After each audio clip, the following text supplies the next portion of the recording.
नमस्कार दोस्तों, हमारी YouTube channel we are learn में मैं आप सबका बहुत बहुत स्वागत करता हूं। दोस्तों, हम लोग पढ़ रहे हैं इतिहास कक्षा 7 का चैप्टर नंबर 6 एनसीईआरटी की पुस्तक से।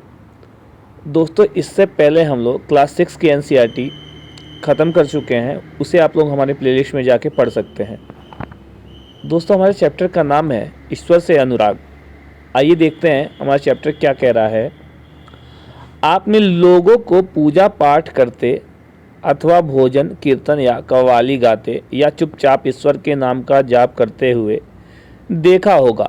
आपने यह भी गौर किया होगा कि उनमें से कुछ तो इतने भाव विभोर हो जाते हैं कि उनकी आंखों में आंसू भर जाते हैं। ईश्वर के प्रति ऐसा प्रेम भाव या गहरी भक्ति उन विभिन्न प्रकार के भक्ति तथा सूफी आंदोलनों की देन है जिनका 8वीं शताब्दी से उद्भव होने लगा था। दोस्तों देखिए, आप लोग भी पूजा पाठ करते हैं, भजन करते हैं, कीर्तन कव्वाली वगैरह गाते रहते हैं, ईश्वर का नाम जपते हैं। बहुत सारी चीज़ें हैं, पूजा पाठ करने की बहुत अलग अलग विधियां हैं, उनके माध्यम से आप लोग ईश्वर को याद करते रहते हैं। कुछ लोग ईश्वर में इतने लीन हो जाते हैं कि उनकी आंखों में आंसू तक आ जाते हैं। ईश्वर के प्रति जो ऐसा प्रेम और भाव है, जो गहरी भक्ति है, उनकी शुरुआत जो है विभिन्न प्रकार की सूफी आंदोलनों की देन है। 8वीं सदी में विभिन्न प्रकार की जो भक्ति और सूफी आंदोलन हुए, उनकी देन है ये ईश्वर के प्रति इतनी गहरी भक्ति। ठीक है। परमेश्वर का विचार क्या है? देखिए, बड़े बड़े राज्यों के उदय होने से पहले भिन्न भिन्न समूहों के लोग अपने अपने देवी देवताओं की पूजा किया करते थे। जब लोग नगरों के विकास और व्यापार तथा साम्राज्यों के माध्यम से एक साथ आते गए, तब नए नए विचार विकसित होने लगे। यह बात व्यापक रूप से स्वीकार की जाने लगी कि सभी जीवधारी अच्छे तथा बुरे कर्म करते हुए जीवन मरण और पुनर्जीवन के अनंत चक्रों से गुजरते हैं। इसी प्रकार यह विचार भी गहरे बैठ गया कि सभी व्यक्ति जन्म के समय भी एक बराबर नहीं होते हैं। यह मान्यता कि सामाजिक विशेष अधिकार किसी उच्च परिवार अथवा ऊंची जाति में पैदा होने के कारण मिलते हैं, कई पांडित्यपूर्ण ग्रंथों का विषय था। देखिए, ये कह रहा है कि जब कई बड़े बड़े राज्यों का उदय नहीं हुआ था, उनसे पहले जो लोग थे अलग अलग समूहों में अपने अपने देवी देवताओं की पूजा किया करते थे। जब लोग नगरों के विकास तथा व्यापार और साम्राज्य के माध्यम से एक दूसरे के करीब आते गए, एक दूसरे के पास आते गए, एक दूसरे के साथ आते गए, तब नए नए विचारों ने जन्म लिया। यह बात अच्छे से स्वीकार की जाने लगी कि जो सभी जीवधारी यानी सभी जो जीव जंतु हैं, वो बुरे कर्म करते हुए, ठीक है, जीवन मरण और पुनर्जीवन का जो चक्रण यानी मर जाना फिर पैदा होना फिर मर जाना, ये जो चक्र है उससे गुजरते हैं। यानी जो आदमी है वो मरता है, फिर पैदा होता है, फिर उसका जन्म होता है, फिर मरता है। ये जो चक्र है चलता ही रहता है। इस प्रकार का विचार भी आदमी के गहन में बैठ गया। सभी व्यक्ति जन्म के समय एक बराबर नहीं होते हैं। यह मान्यता कि सामाजिक विशेष अधिकार, मतलब ये मान्यता थी ना कि जो समाज का विशेष अधिकार था वो किसी उच्च परिवार अथवा या उच्च जाति में पैदा होने के कारण मिलते थे। अगर आप उच्च परिवार से बिलोंग करते हैं या ऊंची जाति में पैदा हुए हैं तो आपको कुछ विशेष अधिकार प्राप्त होते थे। ये किस माध्यम से प्राप्त होता था? ये चीज़ें जो पंडितों द्वारा ग्रंथ लिखे गए थे, उनके माध्यम से इन चीज़ों को अपनाया जाता था या उन चीज़ों को फॉलो करके और उस विचार को लोग अपना लेते थे। ठीक है, लेकिन ये कहे कि ये परमेश्वर की देन है तो ऐसा नहीं है। देखिए, अनेक लोग ऐसे विचारों के कारण बेचैन थे, इसलिए वे बुद्ध तथा जैनों के उपदेशों की ओर उन्मुख हुए, जिनके अनुसार व्यक्तिगत प्रयासों से सामाजिक अंतरों को दूर किया जा सकता है और पुनर्जन्म के चक्र से छुटकारा पाया जा सकता है। कुछ अन्य लोग परमेश्वर संबंधी इसी विचार से आकर्षित हुए कि यदि मनुष्य भक्ति भाव से परमेश्वर की शरण में जाए तो परमेश्वर व्यक्ति को इस बंधन से मुक्त कर सकता है। श्रीमद् भागवत गीता में यह विचार सामान्य सन ईसवी सन की प्रारंभिक शताब्दियों में लोकप्रिय हो गया था। देखिए, अनेक लोग जो जीवन मरण का जो चक्रण था, जीवन मरण के जो कारण थे, इनसे वे लोग इतने परेशान हो गए, इतने बेचैन हो गए कि वो लोग महात्मा बुद्ध और जो जैन उपदेश थे उनकी तरफ अपना रुख कर लिए। उनके उपदेशों को वो लोग ग्रहण करने लगे, सुनने लगे, उनको विचारों से वो लोग बहुत ज़्यादा सहमत हुए। जो उनका विचार था, जो बुद्ध और जैन थे, उनके विचारों के अनुसार व्यक्तिगत जो प्रयास है उससे सामाजिक अंतरों यानी जाति पाति का जो भेदभाव है, ऊंच नीच का जो भेदभाव है, उसे खत्म किया जा सकता है और सबको समान रूप में एक साथ लाया जा सकता है। पुनर्जन्म का जो ये बंधन है, इससे भी मुक्ति पाया जा सकता है। कुछ अन्य लोग थे, वो जो परमेश्वर संबंधित एक विचार था कि अगर व्यक्ति परमेश्वर के शरण में जाता है, भक्ति भाव से परमेश्वर की शरण में जाता है, तो परमेश्वर जो है उनको जीवन मरण के बंधन से मुक्त कर देंगे। और ये बात श्रीमद् भागवत गीता में लिखी गई है। और ये श्रीमद् भागवत गीता की यह बात जो स्टार्टिंग सन था, ठीक है, उस समय इतना लोकप्रिय हो गया कि सब लोग इसको मानने और सुनने और अपनाने लगे। विशद धार्मिक अनुष्ठानों के माध्यम से शिव, विष्णु तथा दुर्गा को परम देवी देवताओं के रूप में पूजा जाने लगा। देखिए, कई धार्मिक अनुष्ठानों के माध्यम से जो हैं भगवान भोलेनाथ, विष्णु तथा दुर्गा जी को परम देवी देवता की उपाधि प्राप्त हो गई। उनको परम यानी मुख्य देवी देवताओं के रूप में पूजा जाने लगा। साथ साथ जो भिन्न भिन्न क्षेत्र थे, वहाँ पे पूजे जाने वाले जो देवों एवं देवियों को शिव, विष्णु या दुर्गा का रूप माना जाने लगा। और जो अलग अलग क्षेत्रों में देवी देवता थे, उनको भगवान विष्णु या भोलेनाथ या माता दुर्गा का रूप माना जाने लगा कि ये उनका ही रूप है जो किसी अन्य नाम से पूजे जा रहे हैं। इसी प्रक्रिया में स्थानीय मिथक तथा किस्से कहानियाँ पौराणिक कथाओं के अंग बन गए। पुराणों में पूजा की जिन पद्धतियों की अनुशंसा की गई थी, उन्हें स्थानीय पंथों में भी अपनाया जाने लगा।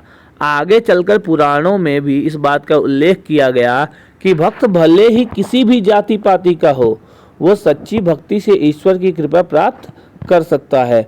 भक्ति की विचारधारा इतनी लोकप्रिय हो गई कि बौद्धों और जैन मत अवलंबियों ने भी इन विश्वासों को अपना लिया। देखिए, जो मिथक कहानियाँ थी, स्थानीय कहानियाँ थी, लोकल स्टोरीज जो थी, किस्से कहानियाँ थी, वो भी जो पौराणिक कथाएं थे उनके साथ मिक्स हो गई, उनका हिस्सा बन गई। पुराणों में पूजा पाठ की जो विधियाँ दी गई थी, ठीक है, अब उनको स्थानीय जो लोग थे वो अपनाने लगे। आगे चलकर जो पुराण थे उसमें लिखी जो बातें थी, ठीक है, उसमें ये लिखा गया कि भक्त भले ही किसी भी जाति का हो, वो ईश्वर की सच्ची भक्ति से ईश्वर की कृपा प्राप्त कर सकता है। ईश्वर की कृपा प्राप्त करने के लिए जाति पाति का कोई बंधन नहीं है, ऊंच नीच का कोई बंधन नहीं है। जो भी सच्चे मन से ईश्वर की भक्ति करेगा, ईश्वर की कृपा उस पर जरूर होगी। भक्ति की विचारधारा इतनी अधिक लोकप्रिय हो गई कि बौद्धों और जैन मतावलंबियों ने, इन जो जैन और बौद्ध के लोग थे, ये भक्ति विचारधारा इतनी प्रसिद्ध हो गई कि वो लोग भी इन भक्ति विचारधाराओं से, इन भक्ति की विचारधाराओं पर विश्वास करने लगे। दक्षिण भारत में भी भक्ति का एक नया प्रकार और नया नार और अलवार। देखिए, 7वीं से 9वीं शताब्दियों के बीच कुछ नए धार्मिक आंदोलनों का प्रादुर्भाव हुआ। इन आंदोलनों का नेतृत्व नैनारो शैव संतों और अलवारो वैष्णव संतों ने किया। यह संत सभी जातियों के थे, जिनमें पुलैया और पनार जैसी अस्पृश्य समझे जाने वाली जातियों के लोग भी शामिल थे। देखिए, 7वीं और 9वीं शताब्दी के बीच कुछ नए धार्मिक आंदोलन हुए, उनका उदय हुआ। इन आंदोलन के जो नेता थे वो शैव संत यानी शिव भक्त थे और वैष्णव भक्त थे। इन लोगों ने इसका नेतृत्व किया। लीडर जो थे, लीडरशिप जी थी, वो विष्णु भक्तों और शिव भक्तों के लीडरशिप में ये आंदोलन शुरू हुए। ये आंदोलन जो थे, इनमें सभी जातियों के लोग शामिल थे, जिनमें पुलैया थे, पनार थे। ये ऐसी जातियां थी जिन्हें अछूत माना जाता था। ये जातियां भी इन आंदोलनों में शामिल हो गए। वे बौद्धों और जैन के कटु आलोचक थे और शिव तथा विष्णु के प्रति सच्चे प्रेम को मुक्ति का मार्ग बताते थे। देखिए, ये जो नए धार्मिक आंदोलन थे, शैव संत और वैष्णव जो संत थे, ये लोग बौद्ध धर्म और जैन धर्मों के आलोचक थे। ये लोग शिव तथा विष्णु के प्रति भक्ति को ही मुक्ति का मार्ग मानते थे, बताते थे। उन्होंने संगम साहित्य, तमिल का एक साहित्य है, मतलब तमिल साहित्य का बहुत पुराना पुस्तक है, उसमें लिखा गया है। देखिए, ये उदाहरण सामान्य सन यानी ईसवी सन की प्रारंभिक शताब्दियों में रची गई थी। ये संगम साहित्य की जो रचना है वो पहली सदी में की गई थी, ये समझ लीजिए। ठीक है। समाहित प्यार और सूरवीरता के आदर्शों को अपनाकर भक्ति के मूल्यों में उनका समावेश किया था। संगम साहित्य जो है, इसमें प्यार और सूरवीरता के जो आदर्श होते हैं उनको अपनाकर जो भक्ति का मूल्य है उनका समावेश किया जा सकता है। नैनार और अलवार जो थे वो घुमक्कड़ साधु संत थे। वे जिस किसी स्थान या गांव में जाते थे, वहाँ के स्थानीय देवी देवताओं की प्रशंसा में सुंदर कविताएं रचकर उन्हें संगीत देखिए, इसमें दिया है जो नैनार और अलवार जो थे, ये जो घुमक्कड़ साधु संत थे, ये लोग एक गांव से दूसरे गांव, दूसरे से तीसरे गांव यहाँ भ्रमण करते रहते थे। ये लोग जो थे, जो स्थानीय देवी देवता थे, उन लोगों के ऊपर उनकी प्रशंसा में सुंदर सुंदर कविताएं और संगीत तैयार किया करते थे। देखिए, यहाँ दिया है नैनार और अलवार के बारे में। कुल मिलाकर 63 नैनार ऐसे थे जो कुम्हार, अस्पृश्य, कामगार, किसान, शिकारी, सैनिक, ब्राह्मण और मुखिया जैसी अनेक जातियों में पैदा हुए थे। उनमें सर्वाधिक प्रसिद्ध थे अप्पार, संबंदर, सुंदरार और मणिक्वा सागर। उनके गीतों के 2 संकलन हैं, तेवरम और तिरवाचकम। अलवार संत संख्या में 12 थे। वे भी भिन्न प्रकार की पृष्ठभूमि से आए थे। उनमें से सर्वाधिक प्रसिद्ध जो थे पेरिय अलवार, उनकी पुत्री अंडाल, टोंडर डिपोडी अलवार और नमलावार। उनके गीत दिव्य प्रबंधम में संकलित है। 10वीं से 12वीं सदियों के बीच चोल और पांड्यन राजाओं ने उन अनेक धार्मिक स्थलों पर विशाल मंदिर बनवा दिए जहाँ की संत कवियों ने यात्रा की थी। इस प्रकार भक्ति परंपरा और मंदिर पूजा के बीच गहरे संबंध स्थापित हो गए। यही वह समय था जब उनकी कविताओं का संकलन तैयार किया गया था। इसके अलावा अलवारों तथा नैनार संतों की धार्मिक जीवनियाँ भी रची गई। आज हम भक्ति परंपरा के इतिहास लेखन में इन जीवनियों का स्रोत के रूप में उपयोग करते हैं। देखिए, जो 10वीं से 12वीं शताब्दी थी, इसमें चोल और पांड्यन जो राजा थे उनका उदय हो गया। इन्होंने क्या किया, जो धार्मिक स्थल थे वहाँ पर विशाल मंदिर बनवा दिए, जहाँ की संत लोग थे, जो साधु थे, जहाँ की यात्राएं किया करते थे, उस जगह पर चोल और पांड्यन राजाओं ने क्या किए, बड़े बड़े मंदिर बनवा दिए। इस प्रकार भक्ति परंपरा और मंदिर पूजा के बीच गहरा संबंध स्थापित हो गया। ये वही समय था जब उनकी कविताओं का संकलन यानी पुस्तक तैयार की गई। इनके अलावा अलवारों तथा नैनार संतों की धार्मिक जीवनियाँ भी लिखी गईं। जो अलवार और नैनार संत थे, इनकी जीवनियाँ भी लिखी जाने लगी। आज हम भक्ति परंपरा के इतिहास को जैसे पढ़ रहे हैं, वो इन्हीं जीवनियों के माध्यम के रूप में ही हमें प्राप्त होती हैं। इन्हीं जीवनियों को, जीवनियाँ जो लिखी गई हैं, इनको ही साक्ष्य समझकर हम लोग इनके इतिहास के लेखन में उपयोग करते हैं। भक्त और भगवान मणिकवा सागर की एक रचना है। देखिए, मेरे हाड़ मांस के इस घृणित पुतले में तुम आए, जैसे यह कोई सोने का मंदिर हो। मेरे कृपाल प्रभु, मेरे विशुद्धतम रत्न, तुमने मुझे सांत्वना देकर बचा लिया। तुमने मेरा दुख, मेरा जन्म मृत्यु का कष्ट और माया मोह हर लिया और मुझे मुक्त कर दिया। हे ब्रह्मानंद, हे प्रकाश में, मैंने तुम में शरण ली है और मैं तुमसे कभी दूर नहीं हो सकता। कवि ने भगवान के साथ अपने संबंध का कैसे वर्णन किया है, आइए देखते हैं। दर्शन और भक्ति। भारत के सर्वाधिक प्रभावशाली दार्शनिकों में से एक शंकर का जन्म 8वीं शताब्दी में केरल प्रदेश में हुआ था। वे अद्वैतवाद के समर्थक थे, जिसके अनुसार जीवात्मा तथा परमात्मा जो परम सत्य है, दोनों एक ही है। उन्होंने यह शिक्षा दी कि ब्रह्मा जो एकमात्र या परम सत्य है, वह निर्गुण और निराकार है। शंकर ने हमारे चारों ओर के संसार को मिथ्या या माया माना और संसार का परित्याग करने अर्थात संन्यास लेने और ब्रह्मा की सही प्रकृति को समझने और मोक्ष प्राप्त करने के लिए ज्ञान के मार्ग को अपनाने का उपदेश दिया। देखिए, भारत में जो है 8वीं शताब्दी में एक शंकर नामक दार्शनिक का जन्म हुआ। ठीक है, उनका जन्म केरल में हुआ था। वे अद्वैतवाद को मानते थे, यानी जो है उनके अनुसार जीवात्मा और जो परमात्मा है वो एक ही है। ठीक है, और केवल वही परम सत्य है। उन्होंने ये भी बताया जो ब्रह्मा है वो एकमात्र सत्य है और एक परमेश्वर है। वो निर्गुण है, यानी उसमें कोई गुण नहीं है, उसका कोई रूप नहीं है।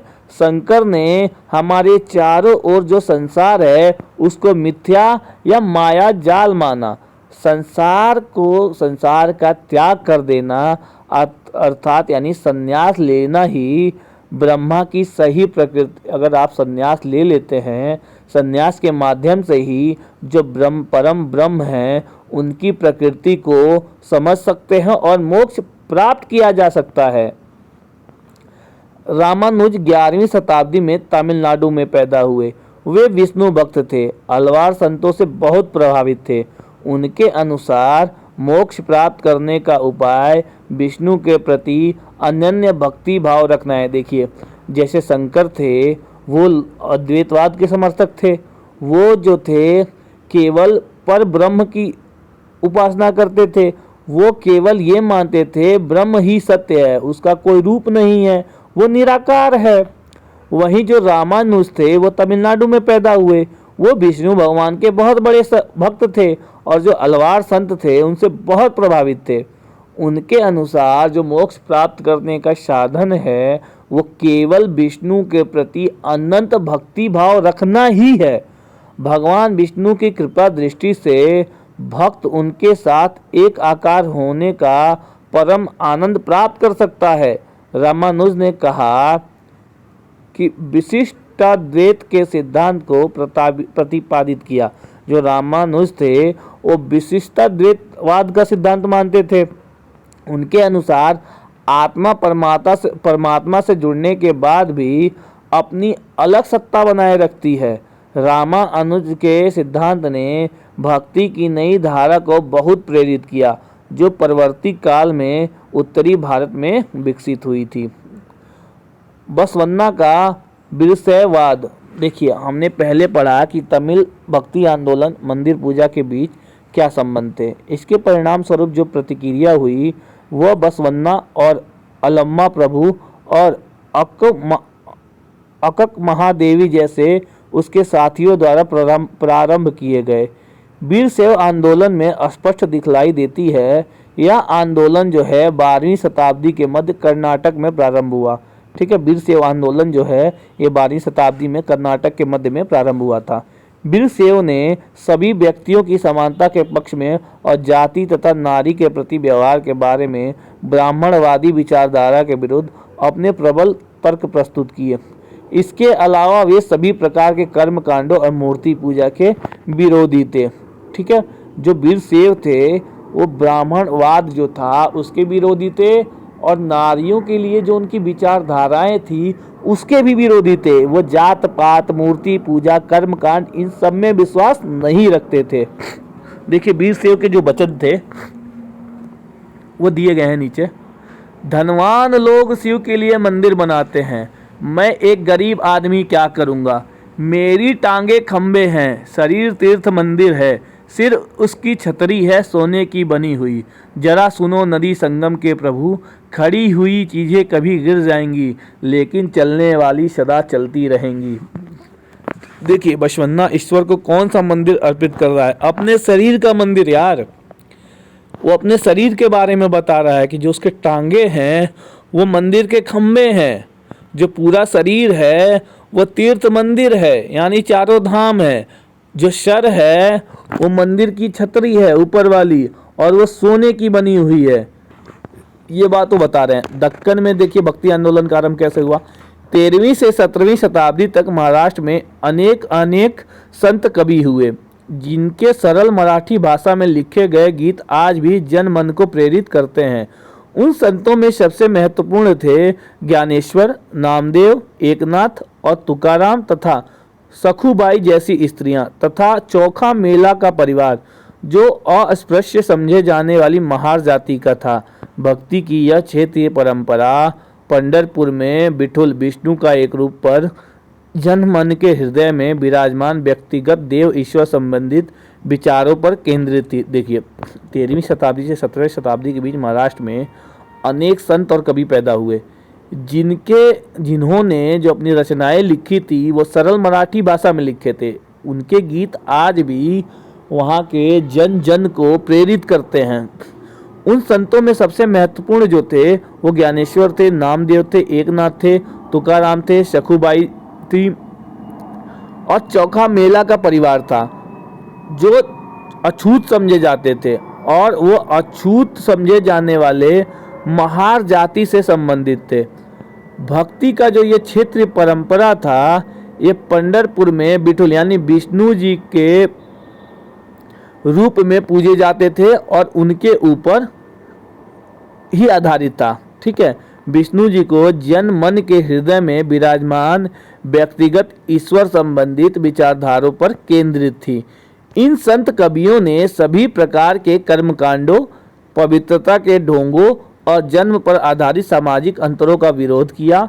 यहाँ तक कि उन्होंने संन्यास के विचार को भी ठुकरा दिया और किसी भी अन्य व्यक्ति की तरह रोजी रोटी कमाते हुए परिवार के साथ रहने और विनम्रतापूर्वक जरूरतमंद साथी व्यक्तियों की सेवा करते हुए जीवन बिताने को अधिक पसंद किया।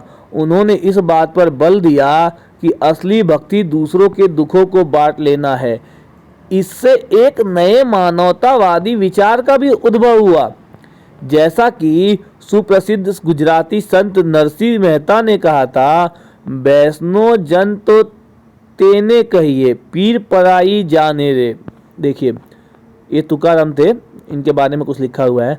जो दीन दुखिया पीड़ितों को अपना समझता है वही संत है। देखिए जो दुखी, जिनके मन में दया है, जो दूसरों को अपना समझता है, सही मायने में वही संत है, क्योंकि उसके साथ ईश्वर है।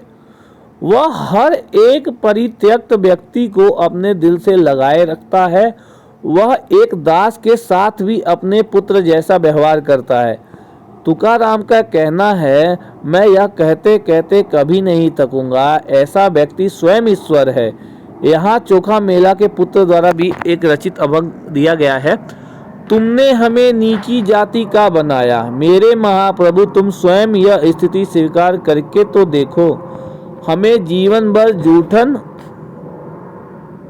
खानी पड़ती है, इसके लिए मेरे प्रभु तुम्हें शर्म आनी चाहिए। तुम तो हमारे घर में खा चुके हो, तुम इससे कैसे इनकार कर सकते हो। चोखा का बेटा कर्मा मेला पूछता है, तुमने मुझे जिंदगी क्यों दी। वाह, नाथपंथी सिद्ध और योगी। इस काल में अनेक ऐसे धार्मिक समूह उभरे जिन्होंने साधारण तर्क वितर्क का सहारा लेकर रूढ़िवादी धर्म के कर्मकांड और बनावटी जो पहलुएं थी तथा समाज की जो व्यवस्था थी उनकी बहुत आलोचना की। उनमें नाथपंथी, सिद्धाचार, योगीजन प्रमुख थे, उल्लेखनीय थे। उन्होंने संसार का परित्याग करने का समर्थन किया। उनके विचार से निराकार ब्रह्म सत्य का चिंतन मनन और उसके साथ एक हो जाने की अनुभूति ही मोक्ष का मार्ग है। ठीक है, इसके लिए उन्होंने योगासन, प्राणायाम, चिंतन मनन जैसी क्रियाओं के माध्यम से मन एवं शरीर को कठोर प्रशिक्षण देने की आवश्यकता पर बल दिया। यह समूह खास तौर पर नीची कही जाने वाली जातियों में बहुत लोकप्रिय हुए। उनके द्वारा की गई रूढ़िवादी धर्म की आलोचना ने भक्ति मार्ग धर्म के लिए आधार तैयार किया, जो आगे चलकर उत्तरी भारत में लोकप्रिय शक्ति बन गया। ये देखिए, योग के माध्यम से उपासना की जा रही है। इस्लाम और सूफी संतों और सूफियों में बहुत अधिक समानता थी। यहाँ तक कि यह भी माना जाता है कि उन्होंने आपस में कई विचारों का आदान प्रदान किया और उन्हें अपनाया। सूफी मुसलमान रहस्यवादी थे। वे धर्म के बाहरी आडंबरों को अस्वीकार करते हुए ईश्वर के प्रति प्रेम और भक्ति तथा मनुष्यों के सभी के प्रति दया भाव रखने पर बल देते थे। इस्लाम ने एक ईश्वरवाद यानी कि अल्लाह के प्रति पूर्ण समर्पण का दृढ़ता से प्रचार किया। 8वीं और 9वीं शताब्दी में धार्मिक विद्वानों ने पवित्र कानून, शरिया और इस्लामिक धर्मशास्त्र के विभिन्न पहलुओं को विकसित किया। इस्लाम धीरे धीरे और जटिल होता गया, जबकि सूफियों ने एक अलग रास्ता दिखाया जो ईश्वर के प्रति व्यक्तिगत समर्पण पर बल दिया। सूफी लोगों ने मुस्लिम धार्मिक विद्वानों द्वारा निर्धारित विशुद्ध कर्मकांड और आचार संहिता को बहुत कुछ अस्वीकार कर दिया। वे ईश्वर के साथ ठीक उसी प्रकार जुड़े रहना चाहते थे जिस प्रकार एक प्रेमी दुनिया की परवाह किए बिना अपनी प्रियतमा के साथ जुड़े रहना चाहता है। संत कवियों की तरह सूफी लोग भी अपनी भावनाओं को व्यक्त करने के लिए काव्य रचना किया करते थे। गद्य में एक विस्तृत साहित्य तथा कई किस्से कहानियां इन सूफी संतों के इर्द गिर्द विकसित हुई। मध्य एशिया के महान सूफी संतों में गज्जाली, रूमी और सादी के नाम उल्लेखनीय हैं। देखिए, जो नाथपंथियों और सिद्धों तथा योगियों की तरह सूफी भी यही मानते थे कि दुनिया के प्रति अलग नजरिया अपनाने के लिए दिल को सिखाया पढ़ाया जा सकता है। उन्होंने किसी औलिया या पीर की देख रेख में जिक्र, चिंतन, समा, रक्ष, नीति चर्चा, यानी देखिए जिक्र का मतलब नाम का जाप, चिंतन, समा यानी गाना के माध्यम से, रक्ष यानी नृत्य के माध्यम से, नीति यानी चर्चा के माध्यम पे, सांस पर नियंत्रण आदि के जरिए प्रशिक्षण की विस्तृत रीतियों का विकास किया। इस प्रकार आध्यात्मिक सूफी उस्तादों की पीढ़ियों सिलसिलाओं का उदय हुआ। इनमें से हर एक सिलसिला निर्देशों व धार्मिक क्रियाओं का थोड़ा बहुत अलग अलग तरीका अपनाती थी। देखिए, कश्मीर में 16वीं सदियों में सूफीवाद के ऋषि पंथों का उदय हुआ। इस पंथ की स्थापना शेख नूरुद्दीन वली, जिन्हें नंद ऋषि के नाम से भी जाना जाता है, ने की ओर, जिसने कश्मीर के लोगों के जीवन पर गहरा प्रभाव डाला। ऋषि संतों को समर्पित कई स्मारक कश्मीर के कई भागों में पाए जाते हैं। देखिए, 11वीं शताब्दी में अनेक सूफी जन मध्य एशिया से आकर हिंदुस्तान में बसने लगे थे। दिल्ली सल्तनत की स्थापना के साथ यह प्रक्रिया उस समय और मजबूत हो गई जब उपमहाद्वीप में सर्वत्र बड़े बड़े अनेक सूफी केंद्र विकसित हो गए। चिश्ती सिलसिला इन सभी सिलसिलों में सबसे अधिक प्रभावशाली था। इसमें औलिया की एक लंबी परंपरा थी, जैसे अजमेर के ख्वाजा मोइनुद्दीन चिश्ती, दिल्ली के कुतुबुद्दीन बख्तियार काकी, पंजाब के बाबा फरीद, दिल्ली के ख्वाजा निजामुद्दीन औलिया और गुलबर्ग के बंदा नवाज गिसूदराज। देखिए, सूफी देखिए क्या कह रहा है ये, 11वीं शताब्दी में, ठीक है, एशिया से आकर हिंदुस्तान में अनेक सूफी संत बसने लगे। ठीक है, और दिल्ली सल्तनत की जब स्थापना हो गई उस समय ये प्रक्रिया इतनी तेज और इतनी मजबूत हो गई कि उपमहाद्वीप में बड़े बड़े सूफी केंद्रों का विकास हो गया। चिश्ती सिलसिला इन सिलसिलों में सबसे अधिक प्रभावशाली था। जो चिश्ती संत थे, चिश्ती जो सूफी थे, वो लोग इनमें सबसे महत्वपूर्ण हो गए। जैसे अजमेर के ख्वाजा मोइनुद्दीन चिश्ती, दिल्ली के कुतुबुद्दीन बख्तियार काकी, पंजाब के बाबा फरीद, दिल्ली के ख्वाजा निजामुद्दीन औलिया और गुलबर्ग के बंदा नवाज, ये लोग बहुत ज़्यादा हाईलाइट हो गए। सूफी संत को अपने खानखाहों से विशेष बैठकों का आयोजन करते थे, जहां सभी प्रकार के भक्तगण, जिनमें शाही घरानों के लोग तथा अभिजात और आम लोग भी शामिल होते थे। ये जो सूफी लोग थे, ये लोग क्या करते थे? सभा आयोजित करते थे, बैठक बुलाते थे। बैठक बुलाने का मतलब क्या है? अपने सूफी लोग देखिए, एक जगह आग जलाते रहते हैं, वहाँ पे लोग आते हैं, उनको भजन गायन उपदेश ये सब देते रहते हैं। उसमें शाही घरानों के लोग शामिल होते थे, छोटी जात के लोग, आम लोग भी शामिल होते थे। ठीक है। और ये लोग आध्यात्मिक जो विषय होती थी, ईश्वर से संबंधित जो विषय होते थे, उस पर चर्चा करते थे। ठीक है। और दुनियादारी की जो समस्याएं होती थी, उनको सुलझाने के लिए संतों से आशीर्वाद मांगते थे। संगीत तथा नृत्य के जलसों में भी शामिल होकर चलते थे। अक्सर लोग ये समझते थे कि सूफी औलियाओं के पास चमत्कारिक शक्तियां होती हैं, जिनसे आम लोगों को बीमारियां और तकलीफ़ों से छुटकारा मिल सकता है। सूफी संत की दरगाह एक तीर्थ स्थल बन जाता था, जहां सभी ईमान धर्म के लोग हजारों की संख्या में इकट्ठित होते थे। वो लोग समझते थे जो सूफी संतन के पास चमत्कारी शक्तियां हैं, जिनसे बीमारियों को ठीक किया जा सकता है। इस उम्मीद में वो लोग वहाँ पर इकट्ठे होते थे और धीरे धीरे जो सूफी संतों का जो अड्डा था, जो स्थल था, वो तीर्थ स्थल में बदल जाता था। वहाँ हजारों की संख्या में भीड़ आने लगती थी। मालिक प्रभु की खोज। जलालुद्दीन रूमी 13वीं सदी की महान सूफी शायर था। वह ईरान का रहने वाला था और उसने फारसी में काव्य रचना की। उसकी कृति का एक उदाहरण प्रस्तुत है। वो ईसाइयों की सूली पर नहीं था। मैं हिंदू मंदिरों में गया, वहाँ भी उसका कोई नामो निशान नहीं था। न तो वो ऊंचाइयों में मिला, न ही खाइयों में। मैं मक्का के काबा भी गया, वो वहाँ भी नहीं था। मैंने उसके बारे में दार्शनिक एविसेना से पूछा, वो एविसेना की पहुँच से परे था। मैंने अपने दिल में झांका, यही उसकी जगह थी, वही मैंने उसे पाया और वो और कहीं नहीं था। उत्तर भारत में धार्मिक बदलाव हुए। देखिए, 13वीं सदी के बाद उत्तरी भारत में भक्ति आंदोलन की एक नई लहर आई। यह एक ऐसा युग था जब इस्लाम, ब्राह्मणवादी हिंदू धर्म, सूफी मत, भक्ति की विभिन्न धाराओं ने और नाथपंथियों, सिद्ध तथा योगियों ने एक दूसरे को बहुत प्रभावित किया। हमने देखा कि अध्याय 2, 3 और 4 में राज्यों का उदय हुआ और लोग अपने अपने व्यवसाय और नई नई भूमिकाएं खोज रहे थे, ढूंढ रहे थे। ऐसे लोग विशेष रूप से शिल्पी, कृषक, व्यापारी, मजदूर इन नए संतों के विचारों को सुनने के लिए इकट्ठे हो जाते थे और फिर वे उनका प्रचार करते थे। उनमें से कबीर और बाबा गुरु नानक जैसे कुछ संतों ने सभी आडंबरपूर्ण रूढ़िवादी धर्मों को मानने से इनकार कर दिया। तुलसीदास और सूरदास जैसे कुछ अन्य संतों ने उस समय विद्यमान विश्वासों तथा पद्धतियों को स्वीकार करते हुए इन सब की पहुँच में लाने का प्रयत्न किया। तुलसीदास ने ईश्वर को राम के रूप में धारण किया। अवधी पूर्वी उत्तर प्रदेश की बोली में लिखी गई तुलसीदास की रचना रामचरितमानस उनके भक्ति भाव की अभिव्यक्ति और साहित्यिक कृति दोनों हुई दृष्टियों से बेहद महत्वपूर्ण है।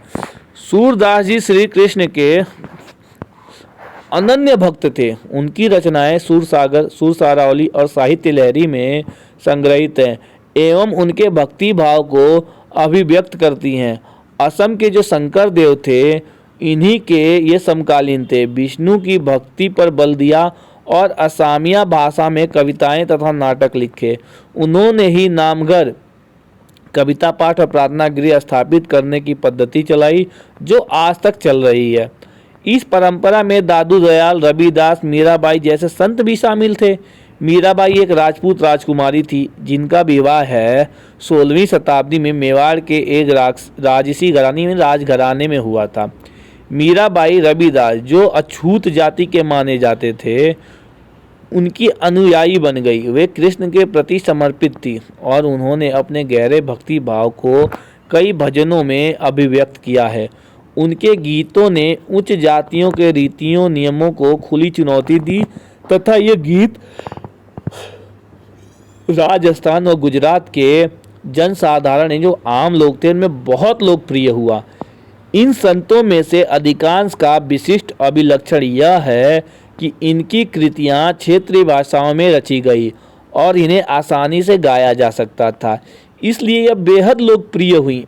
ये प्रकृति भाषा में होने की वजह से, आम जन की भाषा में होने की वजह से लोकप्रिय होती चली गई और इसे आसानी से मौखिक रूप से गाया जा सकता था। इन गीतों के प्रसारण में सर्वाधिक निर्धन, सर्वाधिक वंचित समुदाय और महिलाओं की भूमिका रही। प्रसारण की इस प्रक्रिया में ये सभी लोग अक्सर अपने अनुभव भी जोड़ देते थे। इस तरह आज मिलने वाले गीत संतों की रचनाएं तो हैं ही, साथ साथ उन पीढ़ियों के लोगों की रचनाएं मानी जाती हैं जो उन्हें गाया करते थे। वे हमारी जीती जागती जन संस्कृति का अंग बन गई हैं। देखिए, मीरा द्वारा एक गीत लिखा गया था, लोक लाज कुल रामर ज्यादा जगमा एकड़ा राख्यारी, महल अटारी हम सब त्यागे त्यागो थारो बसनो शहर, राणा जीते क्याने राखो महासु बैर, बिखरालो प्यालो राणा बेजा मीवा मीरा हासारी, बार न बाको भयो गरल अमृत ज्यों पियो, राणा थे क्याने राखो महासु बैर। ये देखिए, मीरा जी को जो राणा थे उन्होंने विष भेजा, उन्होंने पी लिया, वो अमृत बन गया, उनको कुछ हुआ ही नहीं। कबीर से देखिए, कबीरदास के बारे में दिया है, कबीर संभवत 15वीं-16वीं सदी में हुए थे। वे एक अत्यधिक प्रभावशाली संत थे।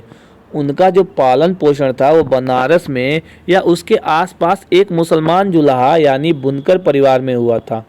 उनके जीवन के बारे में हमारे पास बहुत कम विश्वसनीय जानकारी है। हमें उनके विचारों की जानकारी उनकी साखियों और पदों के विशाल संग्रह से मिलती हैं, जिनके बारे में यह कहा जाता है कि इनकी रचना तो कबीर ने की थी, परंतु यह घुमंतु भजन गायकों द्वारा गाए जाते थे।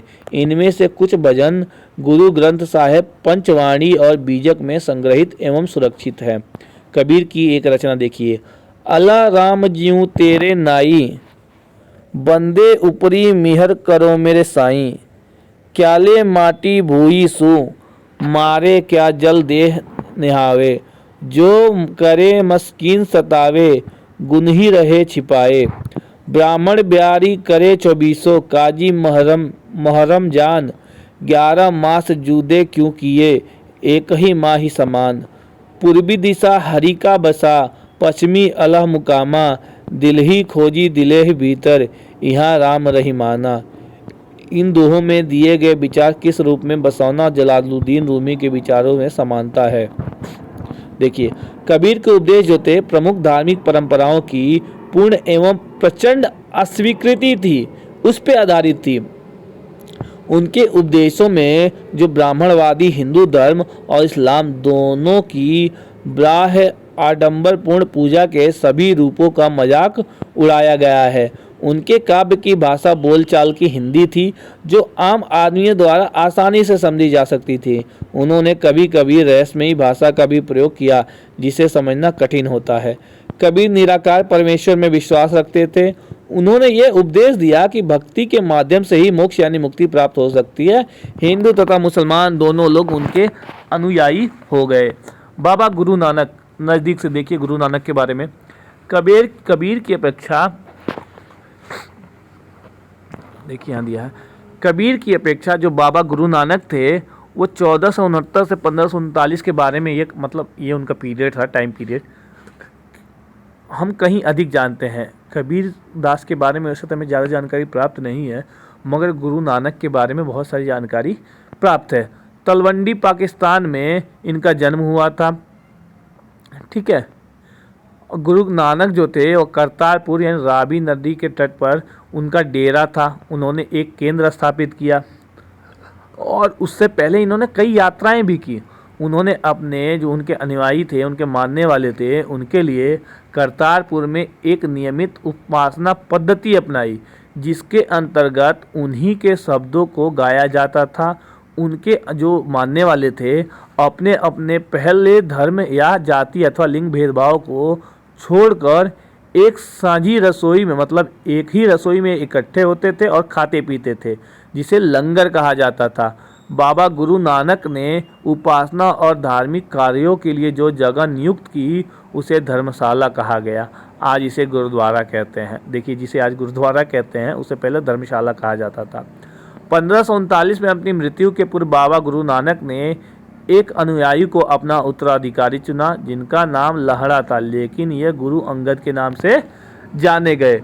गुरु अंगद का नाम महत्व यह था कि गुरु अंगद बाबा गुरु नानक के ही अंग माने गए।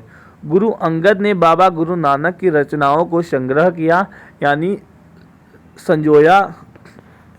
एक नई लिपि गुरुमुखी में लिखा गया था। ये पंजाबी लैंग्वेज होती है, ठीक है। गुरु अंगद के 3 उत्तराधिकारी थे, उन्होंने भी अपनी रचनाएं नानक के नाम से ही लिखी। इन सभी का संग्रह गुरु अर्जुन देव जो थे उन्होंने 1604 में किया। इस संग्रह में शेख फरीद, संत कबीर, भगत नामदेव और गुरु तेग बहादुर जैसे सूफियों, संतों और गुरुओं की वाणी को शामिल की गई। 1706 में इसे बृहत संग यानी बड़े संग्रह को तेग बहादुर के जो पुत्र थे और जो उनके उत्तराधिकारी गुरु गोविंद सिंह थे, उन्होंने इसको प्रमाणित किया। आज इस संग्रह को सिखों के पवित्र ग्रंथ गुरु ग्रंथ साहब के रूप में जाना जाता है। 16वीं शताब्दी में बाबा गुरु नानक के जो उत्तराधिकारियों के नेतृत्व में उनके जो अनुयायी थे, उनकी संख्याओं का विस्तार हुआ, बढ़ोतरी हुई। अनुयायी कई जातियों के थे, परंतु इनमें व्यापारिक, कृषक, शिल्पकार ज़्यादा थे। उसकी वजह यह हो सकती है कि बाबा गुरु नानक इस बात पर बल दिया करते थे कि उनके अनुयायी गृहस्थ हो और उपयोगी व उत्पादक पेशों से जुड़े हो। अनुयायियों से यह भी आशा की जाती थी कि वे नए समुदाय के सामान्य कोष में योगदान देंगे। 17वीं शताब्दी के प्रारंभ में केंद्रीय गुरुद्वारा हरमंदर साहब यानी स्वर्ण मंदिर के आसपास रामदासपुर शहर अमृतसर विकसित होने लगा था। प्रशासन में यह वस्तुतः स्वायत्त था कि आधुनिक इतिहासकार इस युग के सिख समुदाय को राज्य के अंतर्गत राज्य मानते हैं। मुगल सम्राट जहांगीर इस समुदाय को एक संभावित खतरा मानता था। उसने 1606 में अर्जुन देव थे उनको मृत्यु दंड दे दिया। 17वीं शताब्दी में सिख आंदोलन का राजनीतिकरण शुरू हो गया, जिसका दूरगामी परिणाम ये हुआ कि 1699 में जो गोविंद सिंह खालसा थे, गोविंद सिंह ने खालसा की संस्था का जो निर्माण किया था वो खालसा पंथ के नाम से जाना गया और सिख समुदाय जो था अब एक राजनीतिक सत्ता बन गया। जब सिख समुदाय का ये खालसा पंथ का जब स्थापना हो गया तो सिख समुदाय जो है राजनीतिक सत्ता बन गई। 16वीं और 17वीं शताब्दी को बदलती हुई ऐतिहासिक परिस्थितियों ने सिख आंदोलन के विकास को प्रभावित किया। शुरू से ही बाबा गुरु नानक के विचारों का सिख आंदोलन पर गहरा प्रभाव पड़ा। उन्होंने एक ही ईश्वर की उपासना पर महत्व दिया, जोर दिया। उन्होंने आग्रह किया कि जाति, धर्म अथवा लिंग भेद मुक्ति प्राप्ति के लिए कोई मायने नहीं रखता। उनके अनुसार मुक्ति पाने में इसका कोई रोल नहीं है। जात पात, ऊंच नीच, लिंग भेद, इन सब का कोई रोल नहीं है मुक्ति पाने के लिए। उनके लिए मुक्ति किसी निष्क्रिय आनंद की स्थिति थी ही नहीं, बल्कि सक्रिय जीवन व्यतीत करने के साथ साथ सामाजिक प्रतिबद्धता की निरंतर कोशिशों में ही निहित थी। अपने उपदेश के सार को व्यक्त करने के लिए उन्होंने 3 शब्दों का प्रयोग किया, नाम, दान और स्नान यानी नहाने को। नाम से उनका तात्पर्य सही उपासना से था, दान का तात्पर्य दूसरों का भला करना और स्नान का तात्पर्य आचार विचार की पवित्रता से था। आज उनके उपदेशों का नाम जपना, कृत करना और वंड छकना के रूप में याद किया जाता है। वे अवधारणाएं भी उचित विश्वास और उपासना, ईमानदारी पूर्ण निर्वाह और संसाधनों को मिल बांटकर प्रयोग करना, यानी कि दूसरों की मदद के महत्व को रेखांकित करना चाहिए, यानी पहचानना चाहिए। इस तरह बाबा गुरु नानक के समानता के विचारों की सामाजिक अनुयायियों के इतिहास और कबीर रविदास एवं दादू जैसे संतों और उनके अनुयायियों जिनके विचार बाबा गुरु नानक के विचारों के काफ़ी करीब थे, इतिहास में फर्क को समझने में मदद मिलती है। इसी के साथ हमारा चैप्टर यहाँ समाप्त होता है और क्वेश्चन आंसर शुरू होता है। तो आप लोग जाइए, चैप्टर को अच्छे से पढ़िए और मैं उम्मीद करता हूँ कि एनसीईआरटी में आपको कोई दिक्कत नहीं हो रही होगी। आप इसको अच्छे से पढ़िए, आपके एग्ज़ाम अब बहुत करीब हैं। जाइए पढ़िए और अच्छे से एग्ज़ाम दीजिए और अपने अपने माँ बाप का नाम रोशन कीजिए। ठीक है, हमारा काम है पढ़ाना। आप पढ़ रहे हैं, नहीं पढ़ रहे हैं, पूरी वीडियो देख रहे हैं, नहीं देख रहे हैं, ये आप पे डिपेंड करता है। ठीक है, क्योंकि इससे हमें कोई लाभ तो प्राप्त हो नहीं रहा है। हम अपना ज्ञान बांट रहे हैं, हमारा ज्ञान बढ़ रहा है, बस हमें यही लाभ है। आपको अगर अच्छा लगे तो चैनल को लाइक कीजिए, शेयर कीजिए, कमेंट कीजिए और नहीं लगे तो मत कीजिए। चलिए बाय बाय, टाटा, ख्याल रखिए।